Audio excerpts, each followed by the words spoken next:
7 अक्टूबर को बल्लभगढ़ के भीकम कॉलोनी में मोबाइल शॉप की दुकान से 4 चोरों ने 10 लाख रुपए की कीमत के 24 फोन चुराकर नेपाल फरार हो गए, जिसके बाद पुलिस को शिकायत मिलने पर मामले में कार्रवाई करते हुए चारों युवकों को नेपाल से क्राइम ब्रांच 85 द्वारा गिरफ्तार किया गया। क्राइम ब्रांच एसीपी अमन यादव ने जानकारी देते हुए बताया कि इन चारों चोरों में रोज मोहम्मद मास्टरमाइंड था। 7 अक्टूबर को चोरों ने बल्लभगढ़ के भीकम कॉलोनी में मोबाइल शॉप की दुकान से 24 फोन चुराए थे, जिनकी कीमत लगभग 10 लाख रुपए थी। इन्होंने शटर के नीचे से घुसकर चोरी को अंजाम दिया था। इन चारों चोरों में एक चोर फरीदाबाद और 3 चोर बिहार के रहने वाले हैं। इनमें से कुछ 7वीं, 10वीं और 12वीं पास हैं। इन पर पहले भी चोरी के 10 मुकदमे दर्ज हैं। ये सभी बेरोजगार हैं। चोरी करना इनका पेशा है। यह सभी मेडिकल स्टोर, परचून की दुकान और कपड़े की दुकान जैसी जगहों पर चोरी करते हैं।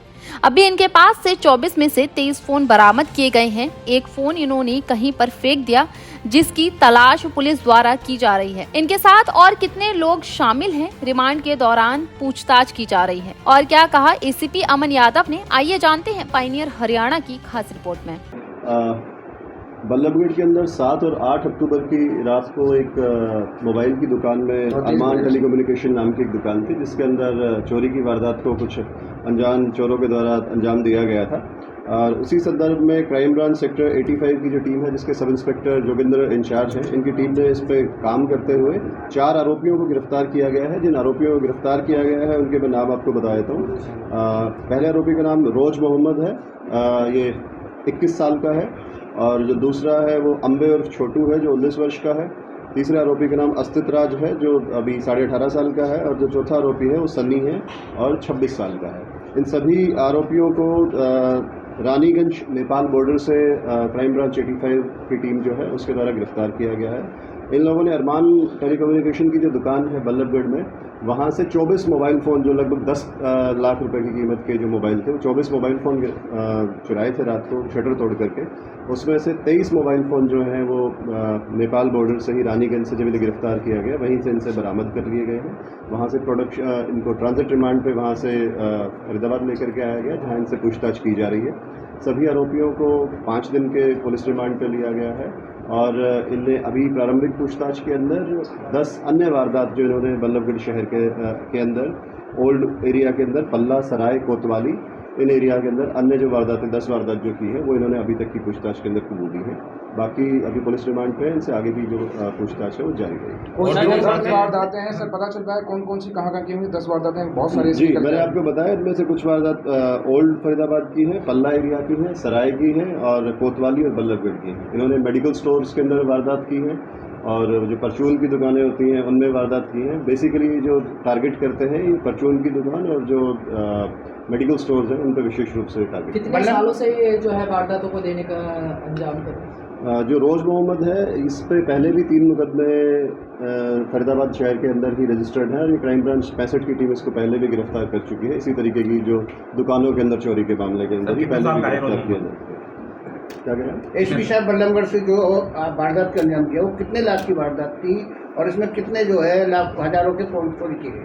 अरमान टेलीकम्युनिकेशन में जो वारदात इन्होंने चोरी की थी मोबाइल की दुकान के अंदर, वहाँ से 24 मोबाइल फोन चुराए थे, जिसकी कीमत लगभग 10 लाख रुपए थी, जिसमें से 23 फ़ोन हमने बरामद कर दिए। एक कहाँ गया सर? एक फ़ोन जो अभी प्रारंभिक पूछताछ में आया है, वो फ़ोन स्विच ऑफ ना होने के कारण इन लोगों ने उसे नहर में फेंक दिया था, जिसे ढूंढने का हम प्रयास। और कितने आरोपी हैं सर इनके साथ? और अभी जो इसमें रोज मोहम्मद है, ये मुख्य आरोपी है। ये अलग अलग लोगों को लेकर के साथ में वारदात करता है। इस वारदात के अंदर जो बल्लभगढ़ वाली वारदात थी उसमें यही तीनों लोग साथ थे।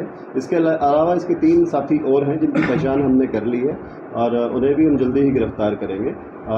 रोज मोहम्मद सभी वारदात के अंदर रहता था तथा साथ में अन्य अपने साथी बदल करके रखता था। पढ़े लिखे हैं या फिर ऐसे ही हैं? रोज मोहम्मद अनपढ़ है और 21 साल का है। जो अम्बे और छोटू है ये 7वीं पास है। अस्तित राज जो है वो 8वीं तक पढ़ा है और सन्नी जो है वो 12वीं तक पढ़ा है। इन मारने वाले कहाँ के हैं मूल रूप से?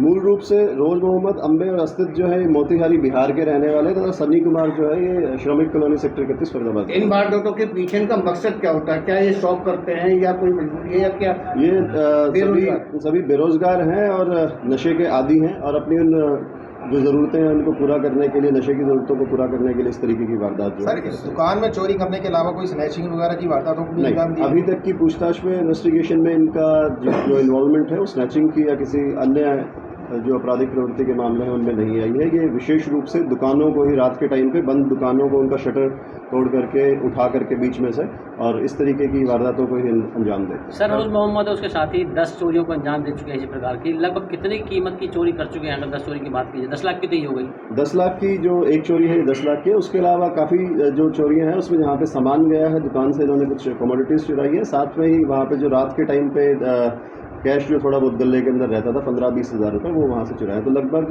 अगर हम सारी वो करेंगे तो ये भी लाखों में जाकर के इनकी कीमत जो होगी। क्या आप पहले पकड़े गए सर? ये जी, पहले पकड़े गए? रोज़ मोहम्मद और इसके 2 अन्य साथी अलाउद्दीन और रामू क्राइम ब्रांच 65 ने पहले भी 3 जो दुकानों में चोरी के मामले उससे पहले भी इन्हें गिरफ्तार। इनसे रिकवर किया गया है सर? अभी क्या किया गया? अभी इनसे जो ये मोबाइल फ़ोन है जो बल्लभगढ़ से चुराए थे ये रिकवर किए गए हैं और अभी रिमांड के दौरान इनसे जो शटर वगैरह को तोड़ने के लिए जो रॉड्स वगैरह यूज़ करते थे वो सभी बरामद की जानी अभी बाकी है। और जो अन्य वारदात जो इनने की है उसके अंदर जो चुराया गया सामान और जो कैश है उसकी रिकवरी रिमांड के दौरान सर की ये जाएगी। वारदात को अंजाम देने के बाद कब नेपाल भागे और मकसद क्या था नेपाल जाने? क्योंकि बिहार के रहने वाले हैं कुछ यहाँ पे। ये बहुत ही बेखौफ होकर के वारदात करते थे। तो इनकी जो घटनाएं इन्होंने फरीदाबाद में की उसमें 4-5 घटनाओं के अंदर ये सीसीटीवी कैमरा के अंदर जो थे कैद हो चुकी थी इनकी शक्ल। और जो बल्लभगढ़ वाली वारदात थी उसके बाद वो जो वीडियो पुलिस के द्वारा उसको सर्कुलेट किया गया और वो वीडियो जो वायरल हुई इन तक भी वो सूचना पहुंची कि हमारी वीडियो जो है वायरल हो चुकी है और हमें गिरफ्तार किया जाएगा।